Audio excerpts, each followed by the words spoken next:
From the top of the Rock Memorial Stadium on the campus of Indiana University in Bloomington, this is Indiana University football on 99.1 WIUX, your home for Hoosier sports. Drops back, has plenty of time, he throws it, gets hit as he throws it, he's wide open and caught!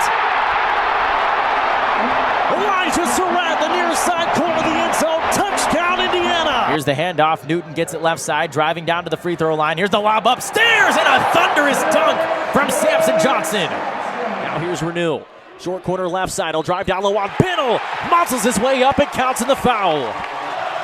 East Lansing on its feet here in the Breslin Center. Mpako's second free throw is good. And it silences this crowd. The snap's back. The kick is up. It has the distance. It is good.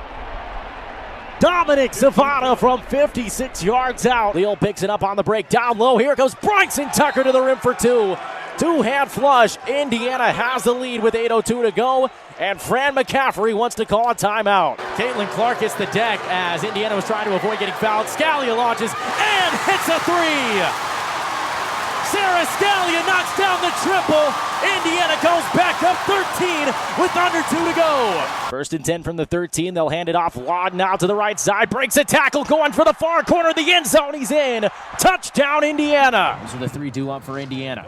The new batter, this one drove out towards left field. Brody Heaton is going to go yard, and the lead extended back to 3 runs. It ties the largest of the day as Belmont strikes in the top of the 8th inning. 6-3 Bruins. 2 in scoring position. The payoff.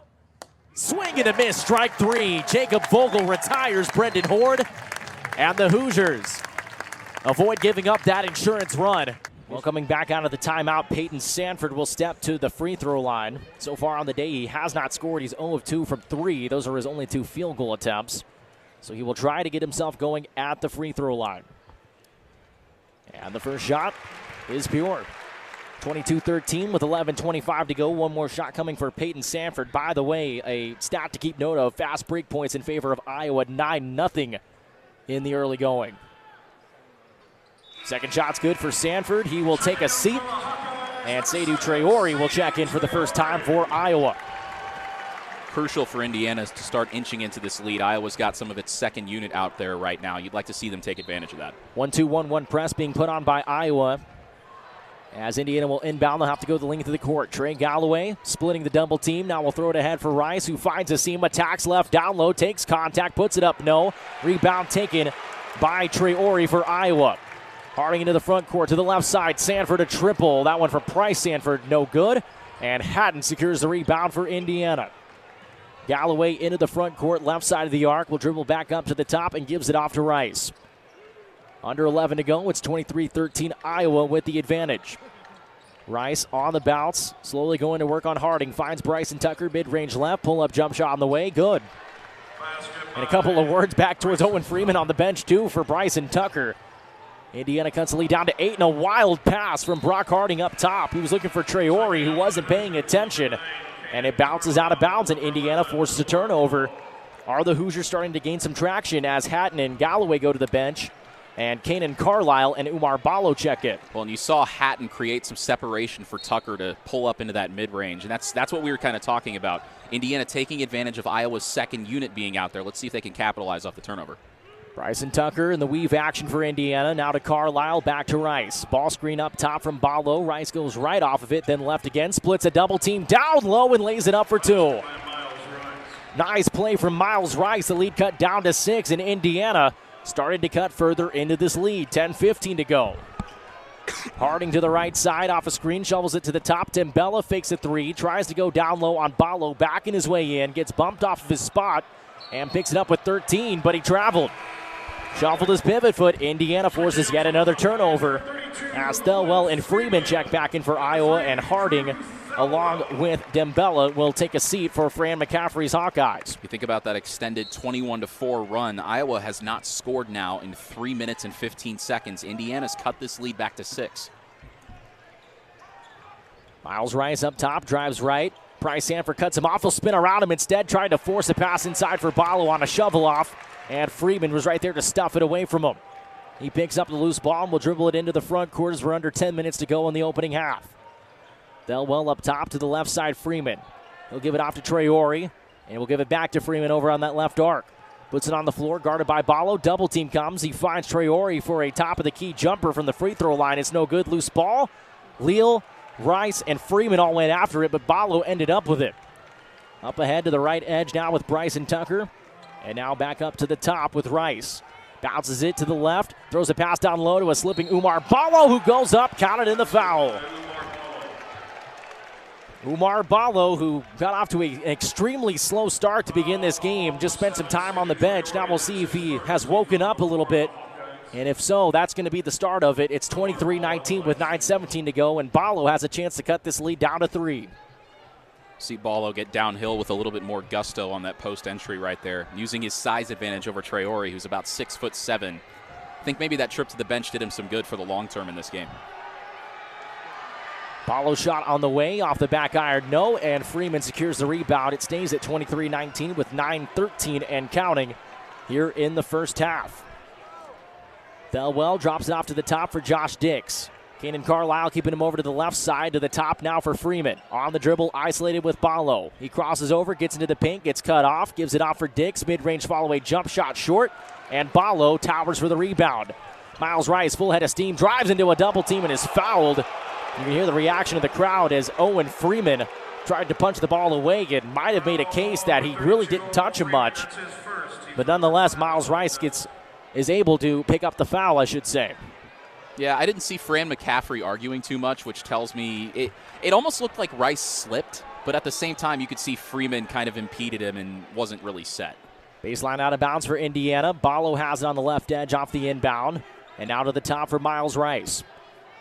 8:45 and counting. Double screen coming to the left side. Rice takes it, and now across back over right. To the right wing, Anthony Leal slips a pass down to the short corner for Bryson Tucker, who puts it on the floor with 10. Down to 8. Rice down low for Leal to the corner. Kanan Carlisle at 3, and he hit it. Kanan Carlisle, who has really struggled from beyond the arc. 2 for his last 15 three-point field goals. He was able to knock that one in. 23-22, it's a one-point game. To the left side, Freeman now for Iowa. Peyton Sanford set to check in at the next dead ball. Freeman working his way down low on Ballo. Has to pick up his dribble. He was stripped and a steal.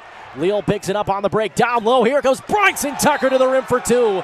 Two-hand flush. Indiana has the lead with 8:02 to go, and Fran McCaffrey wants to call a timeout.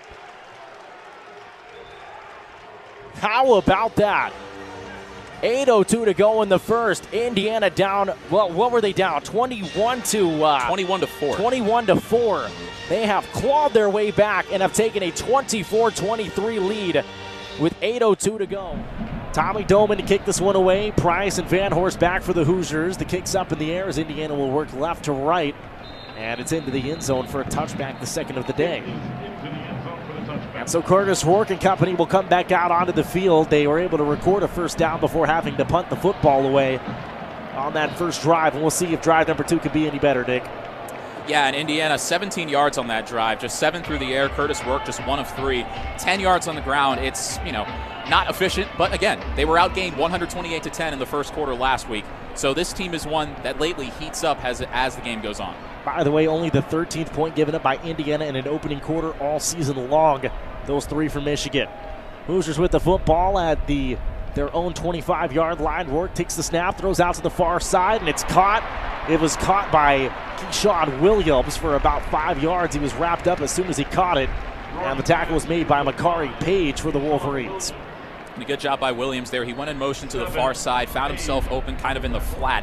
Rourke did a good job of delivering that ball. Tight coverage by Page, so only a couple yards after the catch, but a good start to the drive. Trips out to the near side, one out to the far. And Tyson Lott in the back out there, along with Curtis Rourke. 2nd and 3 from the 32. Here's the snap. Rourke the handoff. Lawton bursts through a hole. He gets free. First down and more as he cuts back across the 40, down at the 45-yard line. And the Hoosiers moving the ball up the field. That's a good job by the Indiana offensive line. Drew Evans out for the season with an Achilles injury, but that left side opened up quite well for Lawton. Great patience in the backfield, found the gap. Now Indiana's up near midfield. First down and 10 for the Hoosiers at their own 45-yard line. Trips out to the near side. And 2 out to the far side and a 5-receiver set for Indiana. Now Lawton, who was out on that far side, will come back behind him. Rourke in the gun, takes the snap. He'll fake the handoff, throws out to the near side. Williams on the reception, turns the corner across the 50, out of bounds, 45, right side near. He'll be just shy of a first down by about 3 yards or so, but now Indiana starting to settle in offensively as Wesley Walker was there to push him out of bounds. Yeah, defensive back Zeke Berry wanted a hold. He was kind of gesticulating to the officials as if, how is that not a hold? But Indiana did a great job sealing off the edge. Williams got to it. And again, another big chunk play for the Hoosiers. It'll be 2nd down and 1 from the 46-yard line of Michigan as the Hoosiers get into Wolverine territory for the first time this afternoon. 2 receivers out to the far, 1 to the near. Justice Ellison back in the game, but running back with Rourke. Rourke, the snap, fakes the handoff, drops back, has plenty of time, will throw down the field, and it is caught! It's caught! Keyshawn Williams on the reception on the near side, inside the 25-yard line. Indiana exploding on offense here in this second drive of the day. And the Hoosiers trying to send a message to the defending national champions. Well, Cruz, Keyshawn Williams wasn't even a starter at the beginning of the year. He comes down with that catch, leaping as Rourke throws that over the coverage. He gets a foot in bounds. That is an incredible athletic play, and Indiana's now in the red zone. 1 receiver out to each side as Indiana's marching their way up the field. They now sit at the Michigan 20. 1st and 10, here's the snap. Rourke looking to pass again. Pressure comes, quick dump off to Ellison. He's got plenty of room as he runs out to the far sideline. Looking to turn the corner, he can't do so. He still has enough for a first down. Indiana inside the 10-yard line. It'll be 1st down and goal from the 9 for Indiana's offense. And we talked about it. It was right at the end of the first quarter last week that Indiana found its groove offensively. Same thing's happening here today. It looks like a completely different offense on this second drive after a slow start. And man, Curtis Rourke is humming along right now in the passing game. 2:04 to go. Michigan with a 3-0 lead. Indiana inside the 10. Here's a direct snap to Lawton. He'll go out to the left side and gets tripped up. He got forward for about a yard or 2 before he was tackled. And Jair Hill there on the stop for the Wolverines. Also Kenneth Grant, the nose tackle. We'll bring up 2nd down and 7. 2nd and goal, I should say, from the 7. As the direct snap from Lawton. Curt Cignetti and company trying to get a little tricky right there, and it didn't work out for him. Yeah, just no room on the edge. And going to the near side when the ball's on the left hash, you don't have a lot of room to work with on the edge. 2nd and 7. 1 receiver out to the near side's Omar Cooper Jr. Lawton in the backfield with Rourke. He'll take the snap. Looks out to the near sideline. Cooper got open and caught it! Touchdown, Indiana! Omar Cooper Jr. on the reception. It's his 5th touchdown reception of the year. And the Hoosiers have taken their first lead with $1:17 to go here in Bloomington. Well, Cruz, I was pointing at Omar Cooper before the snap because you saw him one-on-one at the bottom of the field, closest to the sideline. He did a little stutter, went to the back corner. Rourke threw it before Cooper broke out of his route. That's a tremendous amount of trust you have in the wide receiver to get open, and Cooper just beat him to the spot on the near side of the end zone, and that's a great response by Indiana on the offensive side. Nicholas Radicic, now the all-time record holder, I should say, in a season for PATs at 57 coming into today. He hasn't missed one yet today, or I should say on the year, and he's looking to start perfect today, and he does so. Right through the middle for Nicholas Radicic, out of the hold of James Evans, and the Indiana Hoosiers have a 7-3 lead with $1:17 to go here in the first quarter. We're right back to Bloomington after this. You're listening to Indiana University football on 99.1 WIUX, your home for Hoosier sports. Well, the day has finally come. A day that perhaps nobody associated with Indiana football, maybe for the exception of one team behind the vision of one man, saw coming. Now, when Curt Cignetti took over the Indiana program nearly 13 months ago, the program was in shambles. Tom Allen was fired following up the historic 2020 season by going 9-27 over his last 3 years in Bloomington. There were 10 offensive starters in the transfer portal, along with half the defense, and morale surrounding the program was seemingly at an all-time low, which is a statement that carries significant weight for the losingest program in NCAA football history. Indiana's athletic director, Scott Dolson, and IU President Pam Whitten knew that they had to go and get the right guy, and they found their guy, an emerging coach who had flipped the culture at multiple programs in the years prior. In the first month that Curt Cignetti took over the job, he brought in 31 scholarship transfers and completely flipped the entire roster. Now, fast forward to December 20th, 2024, they're standing in the shadow of Touchdown Jesus with an 11-1 record and a college football playoff patch stitched into their jerseys. Live, he picks it up, juice towards the goal, and he put it in. 49 games into his career, he hadn't scored a goal. He has 2 so far tonight. A brace for Quentin Elliott.